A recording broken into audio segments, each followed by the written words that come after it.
Welcome, Spartans, to Halo Book Club, part of Evolved, your home for Halo. It still exists. Halo Book Club goes beyond the video games and covers the extended media lore from the novels, short stories, comic books, and more. Today, I'm your host, David, and I have the lovely Steve. Hello, everybody. I'm here. I'm back. Yeah, and the also lovely Lucas. Hello, everyone. Yes, we are still around. Yes, we exist. We're not dead. We're almost dead, but we're not dead. We're dead inside. So today we're dead inside. Yeah, it's been a year. I'm sure for a lot of us. Halo Emtpy Throne by Jeremy Patnude is what we're doing today. The time of recording, I have just dawned on me that I have not recorded the previous book club, which was Epitaph. So we have to go back to that at some point. But this is the one that we had lined up because we were ready for it. So this is the one we're going to do. So just before we get started for the socials and whatnot, Book Club is part of Evolved. It has a whole bunch of other Halo shows. We're kind of on a very slow content roll at the moment. So a lot of our historical stuff is over on our website. So you can go check that out. It's it's evolvedhalo.com. So if you go over there, you can see a whole bunch of different Halo content throughout the years that we've been doing.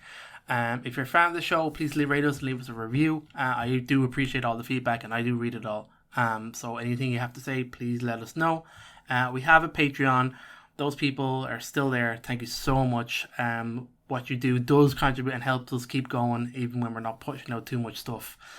So if you want to go join, that's patreon.com/Halo Evolve to learn more. There's exclusive podcasts, there's swag, there's a whole bunch of bonuses over there for you. So we also have Audible link, so that is there too. So there's an Audible trial link, which Audible has like all of the Halo books as well as like thousands of other stuff.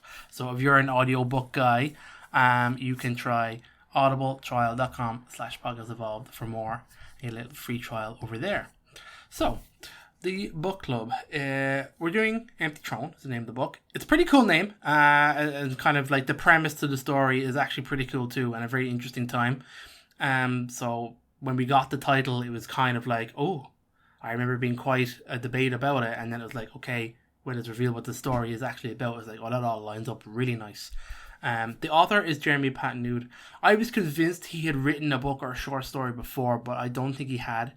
So this is like his first book into the Halo universe. This is his first novel, period. Yeah. Like, he hasn't written any novels before, but he has written a bunch of stuff, like 4 short stories here and there, and he's been contributing to the Halo franchise, like, officially since 343 Industries came about. He came on board just as 343 Industries was becoming a thing, and he's also been just a fan of the game and participating in the community ever since 2001, 2002.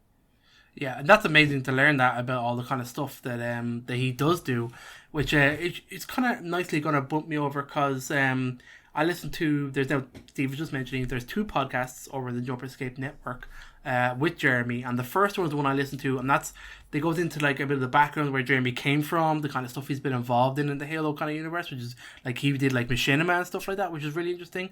So he's been around a long time in the Halo community. So that's kind of really interesting, and it's kind of interesting to show what type of book this is in the Halo universe, and it's like where it draws its kind of inspirations from. You can see it in terms of like Eric Nyland. We're looking at old books, we're looking at old stories, we're looking at naval battles, we have splitting characters, we have a whole bunch of kind of locations we go to. Very standard Halo stuff, but back then it has a certain feel to it, and I think Jeremy did a great job bringing that. It has a classic feel to it. Yeah. Question. Sure. What machinima did he do? Oh, I knew you were going to ask me that as soon as it came out of my mouth. I can't remember. It was in the interview, and they were talking about it, and at the time, I remember going, I have to look this up because I've not seen it. So I feel like I have. Yeah, I don't remember which one it was. It was one of those conversations. I don't know if he directly worked on it, but he was like working with the teams who did it. And it was a really small thing where like 2 guys put this machinima together, and he didn't want to name one of the guys just for the sake of professional respect and all that. And I think the conversation kind of tapered off there and went to something else. But it's just more of a testament to how deep in this community he's been for such a long time. Okay, got it. Yeah, because I was like, I remember growing up and having all those like Arby and the Chief Machinimas and a few others that were around. And like maybe he worked on one of those. That would have been like, oh my gosh, because then he definitely would have been like the person who I would trust to write a Halo book for. And I still do, because he's been a Halo fan since like 2001. Yeah, and again, he's been officially working with 343 Industries since that studio was formed when Bungie handed it off. He literally came aboard during that baton passing period, as he put it. Yeah, and he talked about a lot of contributions to the Halo Bible and stuff like that he was doing. So very interesting. Kind of great little interview over there on Jumper Escape. You can see it's the Library Halo Lore Class is kind of their that kind of podcast that has been done. So that was pretty good. So I'll direct from there. Go check it out. It's really, really good. The book is published by Simon & Schuster, which is typical. We've had the last couple of books with them as well. It's on all the formats, so you can get it everywhere, as you can imagine.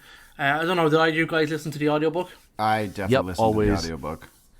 It's always. Yeah, I'm the same, Lucas. I can't do it. I can't. Well, it's not that I can't read. It's I spend, if I'm home, like, and I'm doing stuff, like, I'm going to be playing video games, or I'm going to be painting Warhammer. Like, I'm not a reading person, but, like, I have a lot of time in the car now. It's like a 40-minute drive to work. So, like, that's an hour and 20 minutes of listening to an audiobook, a 12-hour audiobook I could get done in a few days. I don't know. I can't absorb that information in that way. I don't know what it is about my brain. But, yeah, is the audiobook good? It's great. So it's narrated again by Scott Brick, who's narrated quite a fair few of them. And I know some people don't like him. I love when I hear Scott Brick's going to narrate one of these books. He always does a good job. So I quite enjoyed it. And yeah, I spent a lot of time like in a van driving nowadays. I made an employment shift last year. I went from being in manufacturing where I was at a machine all day, just being able to listen to stuff and get my audiobook fixed there, to now I'm driving 2-3 hours sometimes a day doing service calls. So I'll crank out the hours of the books then. Damn, fair play. So Scott Brick, that's really good. It was released on the 18th of February 2025, so not too long ago, but enough ago. Our length is about 512 pages. It's a good, solid book. There's a lot to it. And I know, Lucas, you were even surprised how you're getting your way through. It's like, no, there's more to it. There's still more coming. Yeah, and then, like, this is probably the first Halo book where I actually, like, I didn't, like, cry, but, like, I shed some tears at some points in this, and I was like, oh my god, this is so sad. I've never been sad like this during a Halo novel, and this definitely did that for me.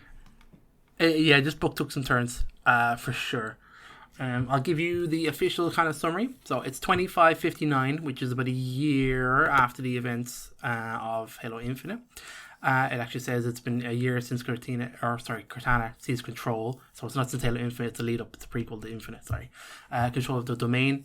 Otherworldly dimensional housing a vast information network. With the array of Forerunner weapons at her disposal, Cortana set out to enforce an authoritarian peace on the civilizations of the galaxy. But as the UNSC flagship Infinity prepares to strike against Cortana on the side of Halo, another plan has been set in motion. An ancient access point hidden on a seemingly insignificant human colony has become the focus of a parallel effort to claim the domain and its immeasurable capabilities. The UNSC, however, needs a key, a living, forsaken product of an old war. As a new generation of heroes rise to meet this challenge, Cortana's pursuit of control reaches a desperate and sudden crescendo. A cunning and ruthless warrior emerges from the shadows of the Banished, who has vowed to fill a new power vacuum by any means necessary.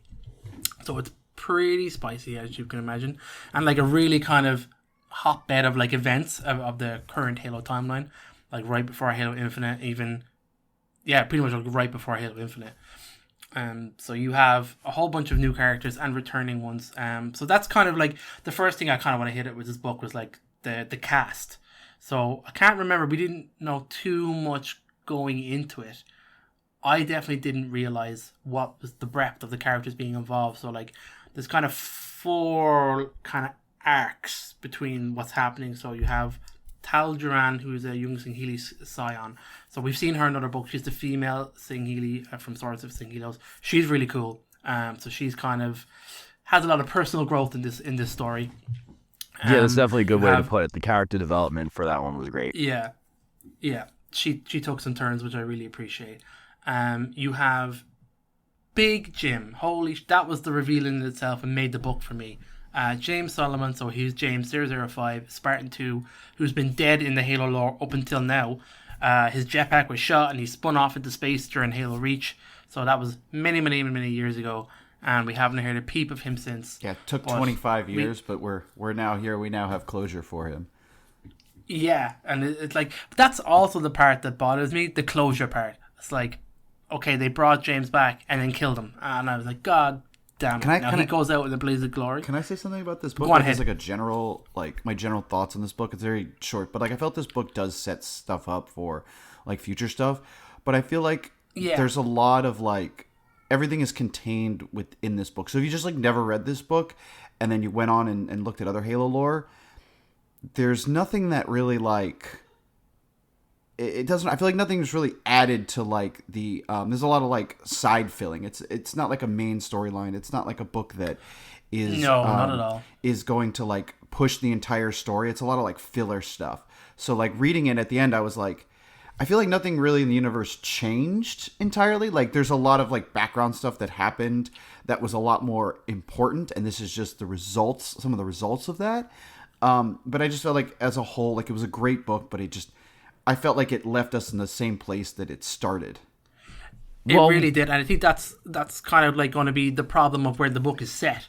So like it has to like end a certain way, and because it's set in between events that I've already kind of heard and we've seen, and like they set up the big MacGuffin of access to the domain. They're all scrambling to get it. You have these different factions. There at no point reading this book did I believe any of these factions were going to get it. So I was like, okay, the main mission is to bring this new character, which is Chloe, who is a clone of Halsey, who is alive. She's a young girl. That's kind of awesome. And James is sent essentially to go get her and bring her to the domain on another planet, the access point to the domain. They don't know what's going to happen. They just want to use her brain because her brain is the same as Cortana's brain, and Cortana is currently ruling the domain. So they think they can use her as a key to get in.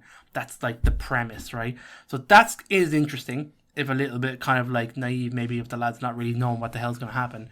But I never believed it was going to happen because we know what happens afterwards. So it's a case of, it doesn't go anywhere. It's a bunch of side characters, a bunch of new characters. Some come in, some are killed off. Other ones are just kind of, I'm going to say they leveled up in the course of this book. So like when we see them later on, they're going to be beefier or whatever and have learned more. But it doesn't push the narrative of the universe anywhere. So I get what you mean, Lucas. What this Steve, I know you're trying to get in there. It's not a conclusional book. It's a foundational book. It's meant to be a bit of an onboarding ramp for people who might not be familiar with the franchise, who are just joining around the Infinite era. It gives you a lot of the backstory that Infinite can't take the time to give you, that some of the other books that needed to resolve Infinite things couldn't take the time to tell you. And knowing that Edge of Dawn, the follow-up novel, is out now as well, and what's going to be taking place there, this does a lot to plan for what's coming next in the universe. You guys can't see it yet, and I don't want to spoil it, but this will tie in very well with the next novel we're going to get, and possibly maybe the next other two going into the next main game. That's fair enough. That is fair. But like, I will say that like I loved the amount of characters they put in this book. Like you've got Tol'Jiran, which we see it in Shadow of Intent. You've got Ratus Vadum, who we all, the three-jawed saying healer that we all know and love. Volsaron and Stolt. Stolt's like one of my favorite grunts in the entire. I've always loved Stolt. Yeah. You've got Grey Team, and Grey Team's fantastic as general. You see Hood, you get Osmond, you get BB, and they talk about Atriox and Escharum and the Chief and Halsey and stuff. And we do get James also, back. Jim's handler is a major callback. I don't know if anybody caught that. I did not pick up on that. So I'm drawing a blank on his name right now, but I do know that this was like a thing I learned as I went through the book and back checked all the lore and everything. And this is the son of another Orion Project person who was in the original I Love Bees ARG. Like, this ties directly into that. That's insane. That is wild.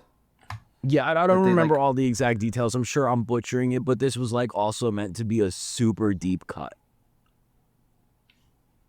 Halo books are good for that. They love an out deep cut. Okay, he's not who I thought he was, so I'm going back again. It's not Fixer. I can't remember who he was either, off the top of my head, but that was interesting. I mean, I think how they set up James is very interesting. I like the way he's been alive the whole time doing like only Black Ops missions, going around the universe murdering people, and he's just this jaded, broken man, essentially trying to get out, as he says, this is his last one. And then it's meeting Halsey and having that kind of the reveal of the clone and all that to him is very interesting, because obviously Spartan 2 has a very unique relationship with Halsey. So I was waiting for that the whole book. And I kind of loved the setup of those two characters. I loved reading their chapters. I was always reading quicker through the others to get back to James because I wanted to see what they were doing. I quite like those. And there's another new character, like two of the new characters that I thought were like interesting, but I kind of weirded they did the same thing for both and put them in this book, these are the son and daughter of previously massive characters in the Halo universe taking on the exact same role their parents were. So you have Preston Cole's daughter, Abigail Cole, who is, for all intents and purposes, just Preston Cole again. And then you have Severin, who is Tartarus' son, or his last son, essentially taking on the role. At least with Severin, I think he had a good turn. That little reveal in the middle was very interesting. I thought that was kind of cool. Where they've brought in this new, I say it's new, I think it was in another book, but the Order of Restoration, this like super secret covenant, like before the covenant, Sansayum kind of order. They're like the Oni of the Covenant. Yeah, they like ran the Covenant in the background the whole time, and you have this one dude who's just like, what is he, like 2,000 years old, or he claims to be that old, and he's been alive the whole time. Yeah, that's Dovo Nesto, who, just by the way, most badass name ever, and it also almost directly translates to "I bow to none, I stand," which my God, dope. Man, how do you even? Yeah, that's how you name a character. That's really cool. That's how you name like an antagonist character for sure. So yeah, this dude has been running stuff since before the Covenant was running stuff. He's also like super like sly. Like compared to like other Shanshayum, he's like extra sly, and he has Severin under his wing. He gains his trust, and then like pretty much betrays him at the end. And we all kind of saw it coming because they were talking about it throughout the book. But once Severin finally realizes it, like that is such a good scene when he's like, oh my God, I was played this entire time. And then now like the aftermath of that, I hope we get to see the aftermath, because Severin used the Banish to, do Dovo Nesto's will. And we have to see how the Banished is, like as a faction, without Atriox, without Escharum in the picture. They're not around, and now Severin's the only one, and he just kind of betrayed the Banished. He used them for the monkey they were. Yeah, and it's kind of interesting. It's like they're kind of like where that leaves the Banished is like his rise to power being like so quick was kind of cool. I mean, you see, it was all kind of engineered in the background, where he was like rose through the ranks of the Banished. Essentially got handed over the reins of you're holding the rest of our forces here while we go with Atriox over to invade the ring, Zeta Halo, because they've learned of the plan that humans are going after Cortana, so they're going to go get there first, and that sets up kind of the intro for Halo Infinite. So I kind of like that how they tied that kind of story together.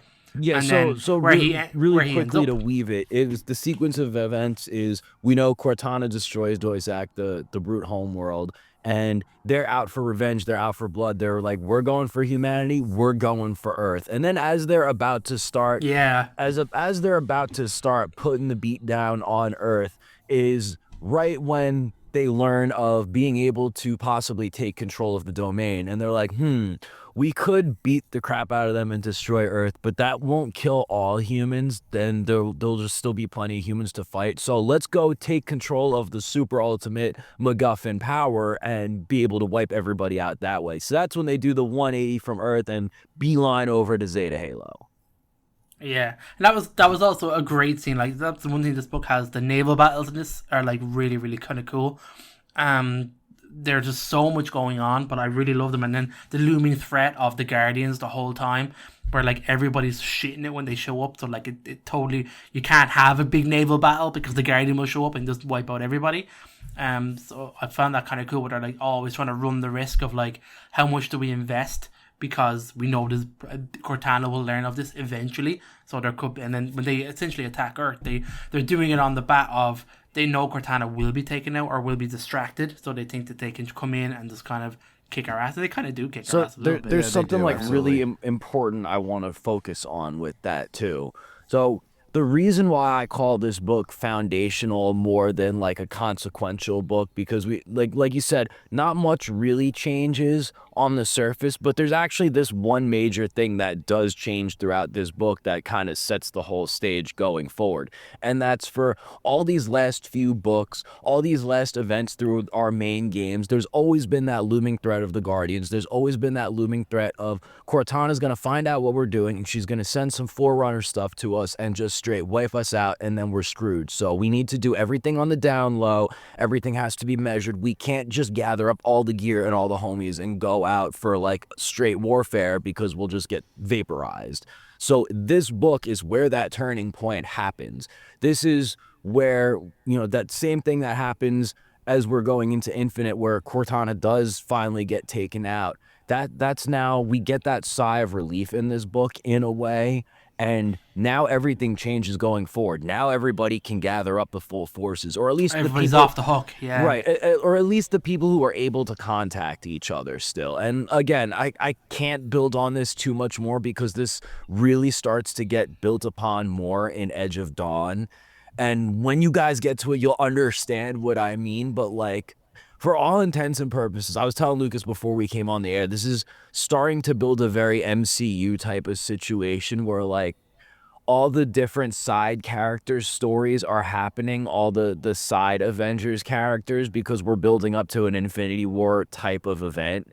And you'll get through the next book and you'll be like, okay, yeah, I get it now. There's something is happening. That's why all these old important characters are getting pulled out of the woodwork. And yeah, we're going to lose some along the way, because that is the cost of building up to this big event so everybody else can be ready for the fight that's coming. I also did like that. So. This book does a really good job at like explaining how the UNSC is like navigating around like Cortana and the forces. It's like, okay, well, we don't just jump from point A to point B. We have to jump like six systems around, like, you know, we have to go a roundabout way to get there. And then sending messages, you know, all these other ways that they have couriers. They have, you know, very like rudimentary ways of like sending messages so that Cortana and her forces cannot like pick up on what humanity is doing. So they do a really good job at like fleshing that whole like part of Cortana's reign out. Yeah, I thought that was cool too. We're in this space future equivalent of they're listening to our phone calls, so I'm gonna send messages via carrier pigeon instead. Yeah, I like that. Yeah. So I thought that was. I did like the way that they describe things. But we've been dealing with that for a while now, and it's really nice to finally have it off of our shoulders. Because I mean, we're going back like 3-4 major novel releases probably at this point, where some part of the plot thread of the book had to deal with the overlooming threat of the Guardians. I mean, even going to like Alpha 9 and stuff too, we've had that problem. So it's nice to be finally moving past that era of things.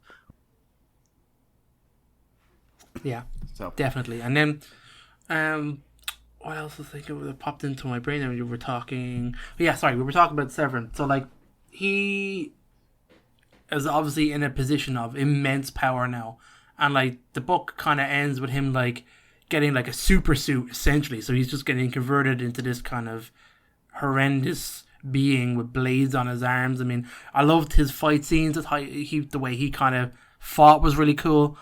The kind of everything that kind of happened with him, I kind of liked.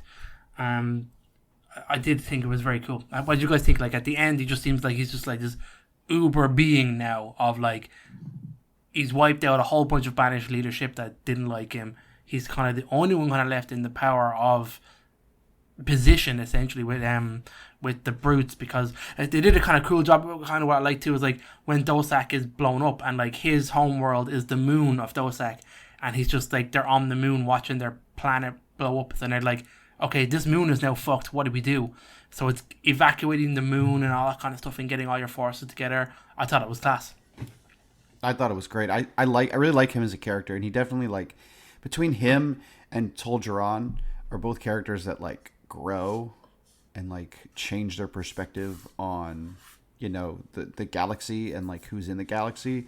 Where Severin is definitely like screw humanity, and probably still is like screw humanity, but now I can see Severin as 100% committed to the Banished and like being like, no, the Covenant is awful. Like, I believed in Dovo Nesto's version of the Covenant, and he screwed me over. So like, the Banished is the only people who haven't screwed me over. So like, he's probably now like 100% loyal to the Banished.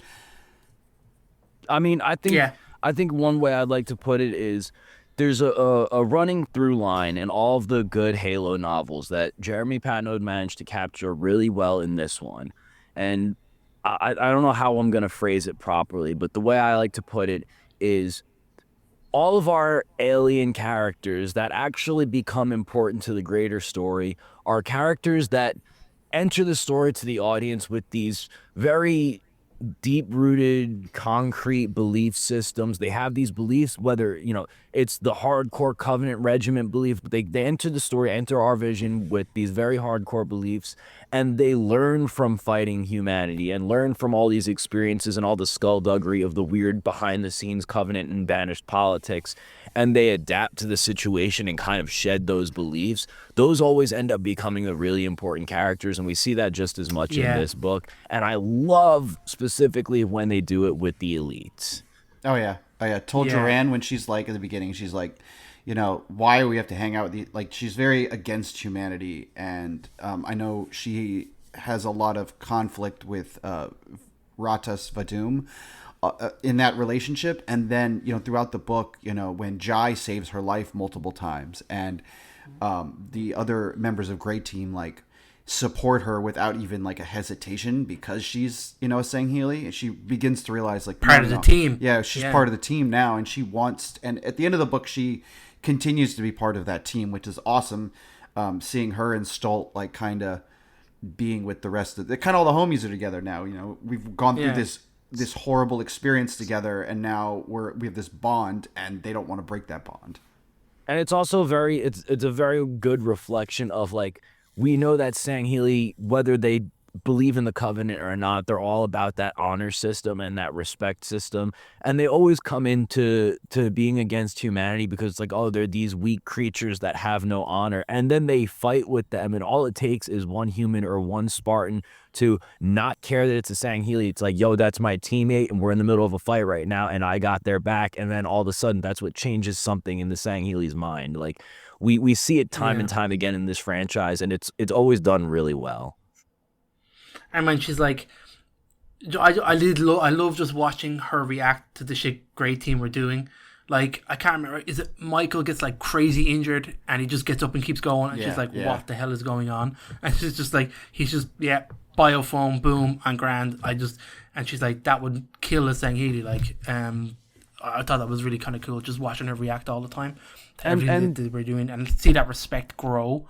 To build on that, like, another thing I'm seeing in this universe happening more and more that I'm sure is going to be a debated topic as we see more of it, but we're past the point of Spartans being the only super powered, super armored things now. Yeah, that's like, that's a great point. We're starting to see an era of elites that are getting rid of that mindset of medical attention and helping yourself and maybe deal with a prosthetic that's not dishonorable. So now they're getting super limbs and stuff like that. We've got brutes with power gauntlets. We're getting like bizarro Spartans in the form of Janissaries and things like that. Yeah. So when I'm talking about us building up to this Infinity War-esque type event, I'm thinking about all these different factions that have got all these crazy different beings now. that are just slowly being built up in the background. Each novel just touches on an aspect here and there and builds upon it a little bit more. So like these ideas obviously aren't going away. We're going to have to actually see them eventually. That's true. And you mentioned the Janissaries. I'm glad you kind of brought it back there, man. How fucking cool was that intro scene with James when he takes out that convoy, like single-handedly, and like bringing in Lola, his kind of that dumb AI. They have a word for them. I'm blanking on it. Non-volitional. The non-volitional AI. I thought she was amazing, that character, and just how they interacted with each other, and just seeing them like wipe out this convoy. I'm like, this is a mission from a game. This is so cool. And that's how it was written to be too. Like, I know you saw that interview with Jeremy, and like I wanted to talk about that at some point. Yeah, how this book was cobbled together from, okay, that was cut from this game, I can use it in a book, or that was cut from another book, I can use it here. That's awesome. That's really cool. Yeah. So there's always been, you know, these great naval battles in the Halo novels. And we've had plenty of novels that have covered, like, okay, somebody's going to go EVA and board this ship and, like, blow it up from the inside out. And how cool would that be as a game? Like, that's kind of sort of half of what the Spartans were doing for a while. We kind of sort of got it in reach a little bit, but obviously you guys are all familiar with video game technical limitations, etc., etc. So it never really came to fruition, but it was always an idea that had floated around the studios. And I know it was an idea that had been pitched around the time Jeremy was working on things like that. And of course, it didn't make it into a game, but it's great to see it continue to be a feature, at least in the novels like this. And he did a great job of capturing like the way Eric Nyland used to write it as well, because we know he's the GOAT about those space naval battles. Yeah, and absolutely. And on that point as well, like seeing the Sangheili infiltrate a ship and try and take it out from the inside out. I think that was like the intro to that. I can't remember if they had a name, but the team that Told Duran was on with Stolt and the rest of her team. I know there's like some of them die and stuff like that, and you have to like, the trailer. But like that was a really cool intro for them because I've never seen that on the other side. Like we've seen Spartans do it, but like to see the Sangheili do it from their perspective, that was really cool. Yeah, and then using their stealth. I would say, with all the characters, like we learn about Volsarand, who also was pretty sure was in Shadow of Intent as well. I think, as, he was. But between this is kind of what leads me into this. Between Volsarand and the Spartan that I can't remember his name, Marek. Yeah, that the Spartan 4 that went traitor. Yeah, that went traitor. Yeah. Like I can maybe understand Volsarand being a traitor as a Sangheili and there being issues. It's still hard for me to accept like a Spartan 4. Like I get Mickey's. I'm wondering where that came from. Okay, so I know how to present the counterpoint to that because partly because Jeremy also made this point for himself, and because like there is some logic to it, and there is a precedent for it that we've seen before. So first and foremost, counterpoint Mickey. Do I hear any arguments? No. Well, so Mickey was different. Mickey but I'm just flat out on the basis of we now have existing precedent in the Halo universe for a Spartan 4, somebody we know who fought good for humanity at some point to turn their back on the UNSC. We've got precedent for that just at Mickey's value. was believable. Now, Mickey's was believable. Let me keep going. So Jeremy's reasoning for this particular Spartan 4 being turned is not so much a statement about the Spartan as it is a statement about the depth of Dovo Nesto's power and manipulation. That's what it was really supposed to be. It was supposed to be an expression of just how real deeply rooted those strings are that Dovo Nesto is pulling and how good of a manipulator he really is. And also the reason behind it being a Spartan 4 is because, like you see, he pulls Great Team and Big Jim and stuff into this. He could just as easily have had it be a Spartan 2 or something else, but he went with Spartan 4s, because it's less likely to be problematic for like us fans than like a Spartan 2 or something. Give us a basically nameless Spartan 4. They're not even as important as Mickey was. You know what I mean? Yeah. I know they killed him immediately. Yeah, but, they killed him pretty quickly. I had to go back and read it because I was like, what the hell happened in this fight? I had to go back and read it again of like, okay, this person shoots that person shoots that person, that person's dead. Holy crap, that person's dead? This person is shooting Stolt. Why are they shooting Stolt? They were friends with Stolt 2 minutes ago. I was like all over the place reading that. I had to go back and do it again. And I get it. Like, there's definitely an element of, okay, Dovo Nesto, very impressive. Look at it through the lens of, if this was humanity, what would Oni be doing?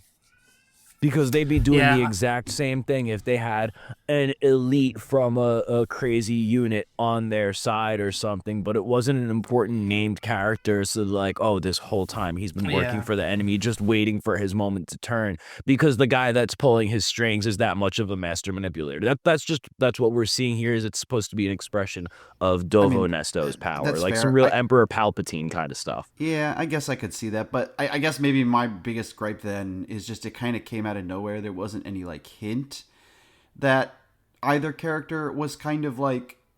I guess Will No, they were. Saran kind of had some hints, but Merrick There was. was, yeah, there was. Go on, sorry. I was gonna say Merrick didn't really have any like hints. Like he kind of shit on No. the saying the elites and he hit shit on the ODSTs, which that rubbed me the wrong way. So when he died, I was like, hey, the ODSTs made it and you didn't, so screw you, buddy.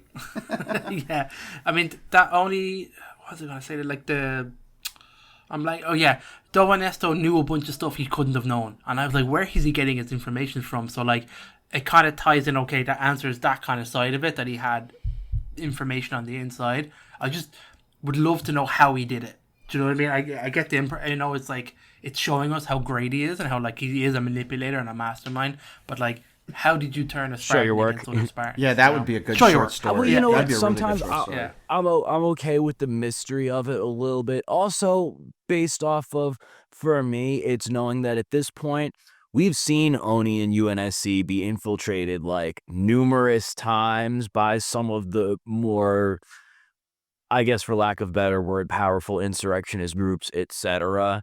So, like, Yeah. even when Mickey turned, it was the Spartan 4 program got infiltrated by, spies, for lack of a better word. So, it again, the precedent has already been set in the past. So, I'm not going to argue with it now because it follows a logical path. It's a thing that can happen. It's happening again.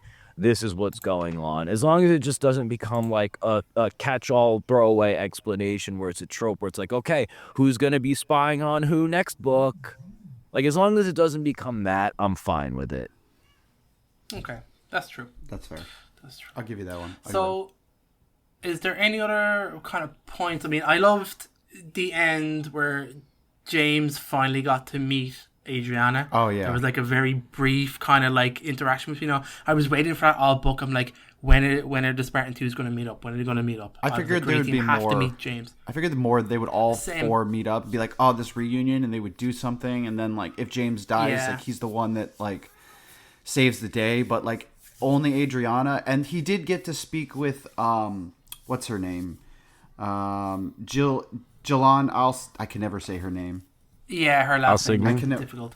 Yeah, Alsigny. Alsigny, Alsigny, yeah. yes, her. Like he gets to speak with her again, and like that was a touching scene. And so I was really hoping for like more of a reunion, but I'm glad that like somebody got to see James, and it wasn't just Same. like they're just And I there like together. that.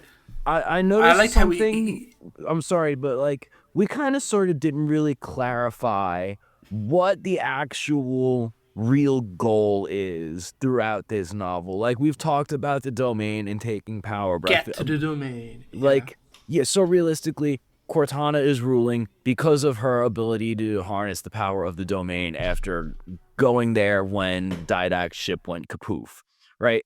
So she's controlling the universe because she's got the power of the domain. She gets, zapped out, and now that leaves a power vacuum where everybody else is like, okay, we want to control the power of the domain now, but we can't just like get to a console or a terminal that has access to it and just take over. It's not that easy because now it is keyed to basically Cortana's brainwave spectrum. She's the only one who can control it.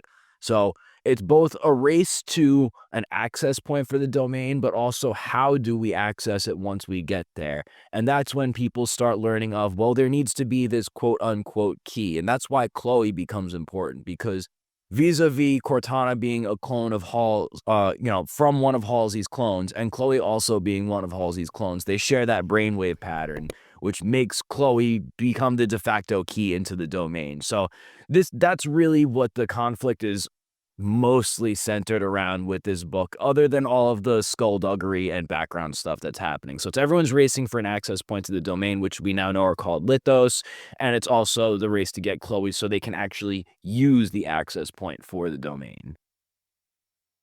I feel like we needed to explain that a little bit. Yeah, for sure. And then like when essentially Cole's only kind of real thing when she comes into it, like we talked about the other characters, she doesn't have as much a flesh on her story as the other characters kind of do, but her arc is more or less she gets her ship in a place over this planet and Mac rounds the shit out of the domain's access point, wiping out tons of forces.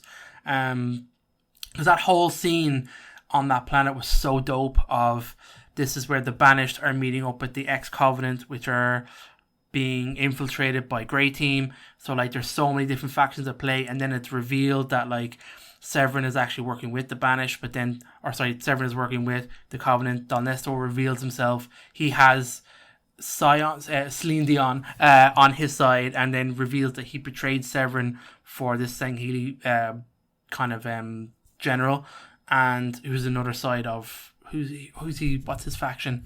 I see there's Ex-Covenant. I can't remember what his faction is off the top of my head. I have to look him up. I'm bad with the alien faction names, but yeah, it's basically that all the bad guys are like, we're kind of sort of gonna work together so we can get to the access point and get the key, but also we're secretly plotting against each other real hardcore. Yeah, and like that whole reveal, they turn over, there's a big massive fight that happens between Banished and the Covenant, and then there's a space naval battle happening at the same time, and it's just so well done. I love that whole moment. And obviously, okay, it landed exactly the way I thought it was going to land. Okay, they've wiped out the access point to the domain, now we're dealing with the fallout. I was like, okay, now the book gets kind of more interesting, because I knew it wasn't going to happen. None of these factions were going to get access to the domain and take over everything. So it's a case of, okay, what happens next with the characters that I give a shit about? And right. That's where I love the scenes with Grey Team and James. And that's where we get like the big emotional arc for James, who's just this beaten down, fine, I'll do it, of an Oni operative at this point. Just been not mindlessly killing, but just on a warpath this whole time.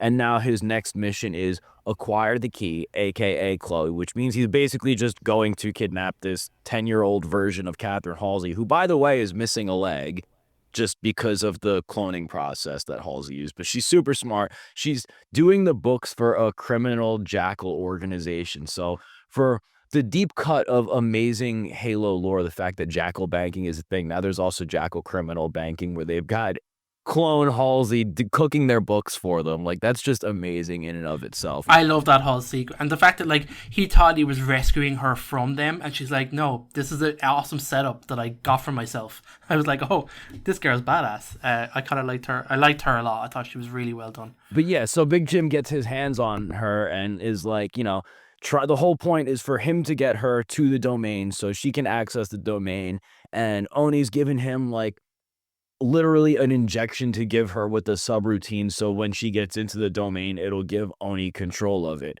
And as the story goes on, like, of course, this whole time, Big Jim is getting attached to little Halsey, and, this little girl he's taking through a war zone and rescuing from being kidnapped and stuff, as the Covenant and Banished keep dipping in and out of his path.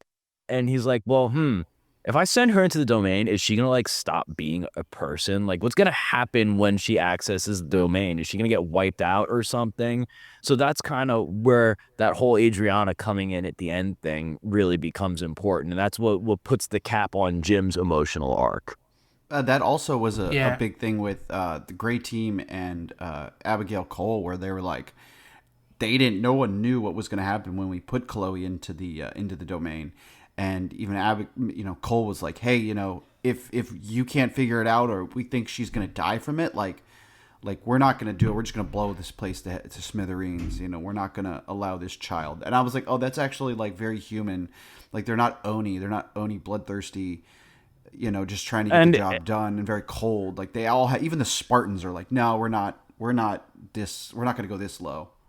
These cold I like that calculating too. Spartans have all become very human over these last few decades of fighting, and it does more to continue building that foundation for what's to come in the future. Because at this point now we know like there are multiple access points to the domains. Like the ones we know of have been destroyed, but there might be more out there somewhere, and we still have a key that exists. Oh, there's definitely more, and I do like kind of Chloe's ending being like open to like we're definitely going back there. You have the massive fight. James is heavily wounded because he was fighting another kind of augmented brute who was just an insane force throughout this kind of story, hunting them down. I thought that was really cool. So he like his last fight with him, he like empties a fucking mag into his face. I think that's how he kills him. I think he shoves a grenade down his throat. That's what. Oh he yes, does. I forgot about that. Yes, that got me that was jumping. really good. In true Spartan fashion. I mean, and it reminds me of Forward Unto Dawn with Chief shoving the grenade up into the hunter.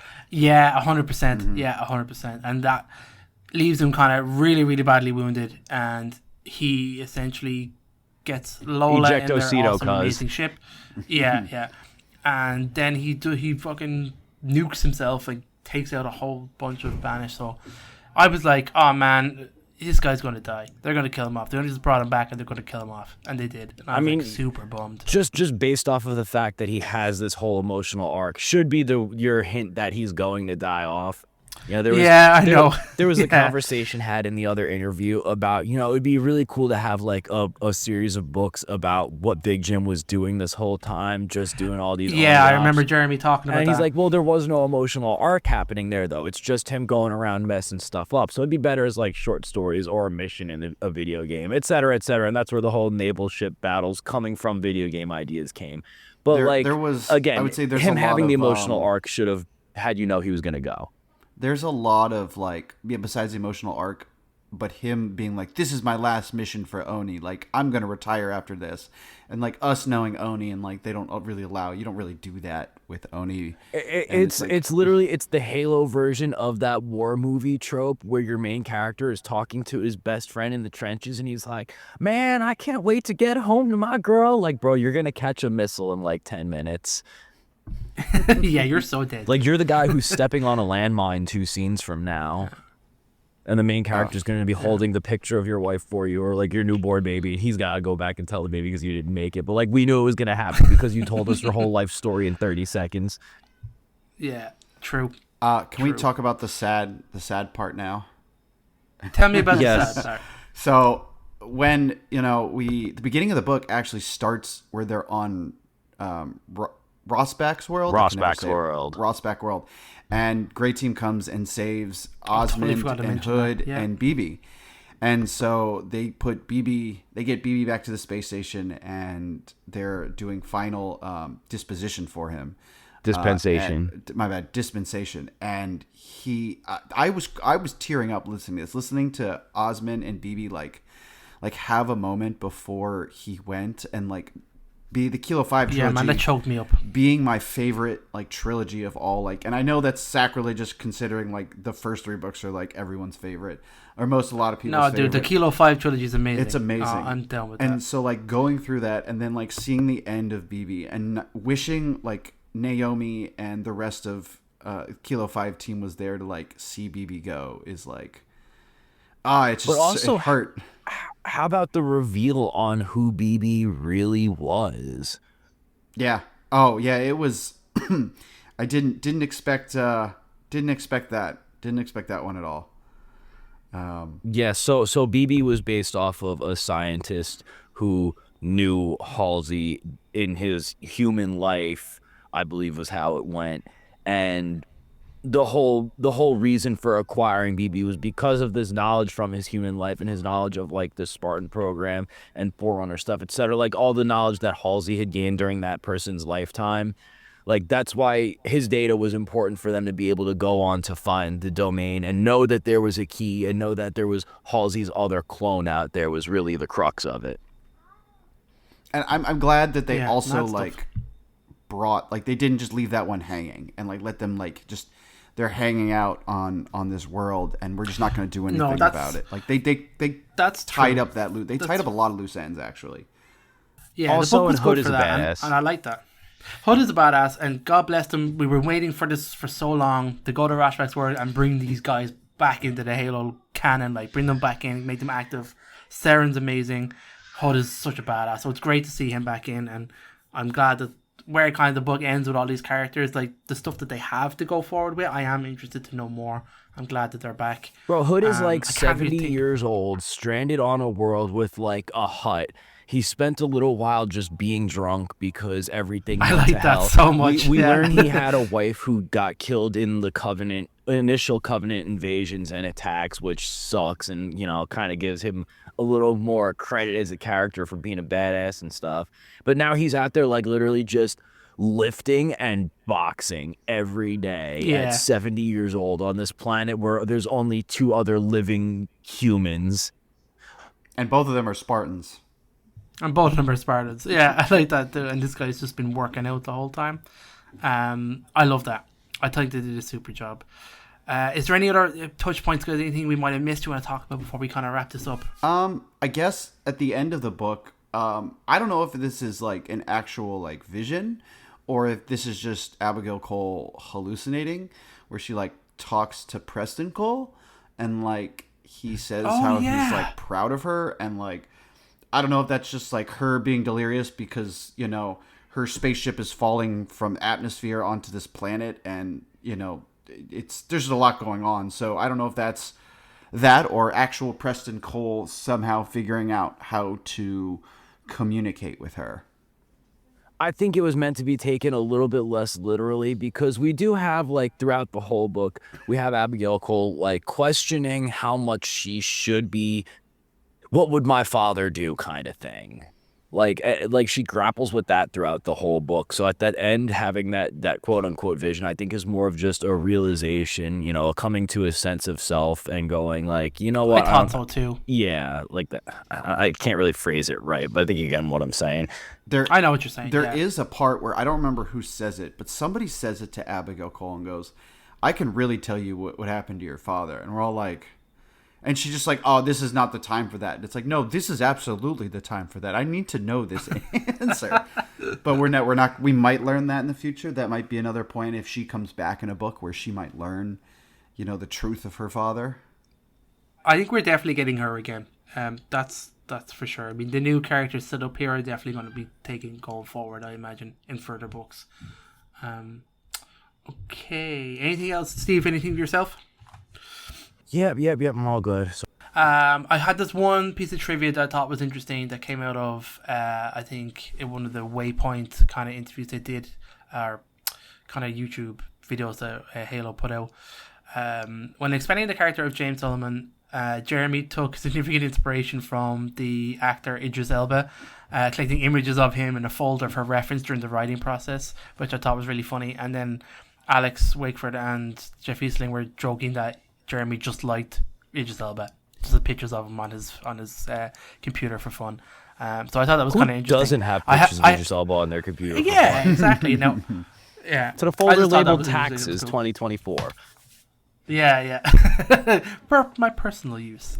That's great, guys. Thank you very much for joining me today. Thank you everybody for listening and for keeping along with us on our very slow journey into 2026. Now you guys got to read Edge of Dawn, because man, that one's going to get you. I promise you. I've started it too. Okay. I've started it, and I just need to keep going. Just keep going, because there's going to be a point where you're going to start messaging me going, holy crap, I get why you were so hyped for me to read this now. What the hell is happening? Oh my God, I can't believe who just showed up.